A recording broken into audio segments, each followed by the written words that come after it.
dessin à l'âge de mes 3 ans. Ça m'a pris du temps pour trouver mon style, mais à la fin, j'ai réussi. Au début, je dessinais tout le temps.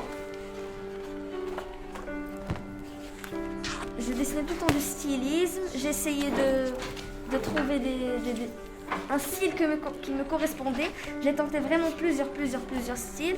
Parmi eux, les mangas. À la fin, c'était exactement le style qui me convenait. Au début, on va d'abord prendre un dessin qui est déjà quadrillé. Par exemple, celui-là, on va placer une grille sur lui. On va placer une grille. Et on va essayer de reproduire exactement la même grille avec les mêmes mesures sur une feuille. Ensuite, on va passer au croquis.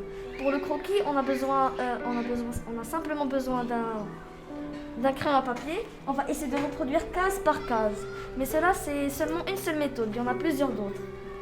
Après avoir fait le croquis, il faut d'abord passer au repassage. Par exemple, juste ici, lorsqu'on repasse, il faut essayer de trouver plusieurs tailles de feutre. Par exemple, moi j'ai un Faber-Castell qui est 0.6. Il y a aussi le 0.1, le 0.2 et le 0.3. Vers le visage, il faut utiliser un 0.6. Vers les yeux, un 0.3 et vers les sourcils, un 0.6. Après avoir fini le dessin, il faut gommer le quadrillage et ça donne exactement ce résultat-là.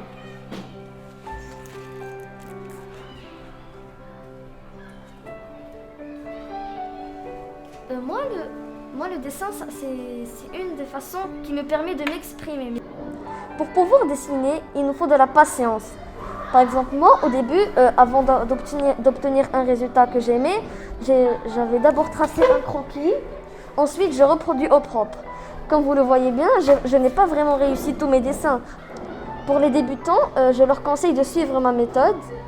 Et il y a des gens aussi qui n'ont pas la patience nécessaire. Pour dessiner, il faut absolument avoir de la patience. Parce que quand tu dessines, il faut prendre vraiment tout ton temps pour dessiner.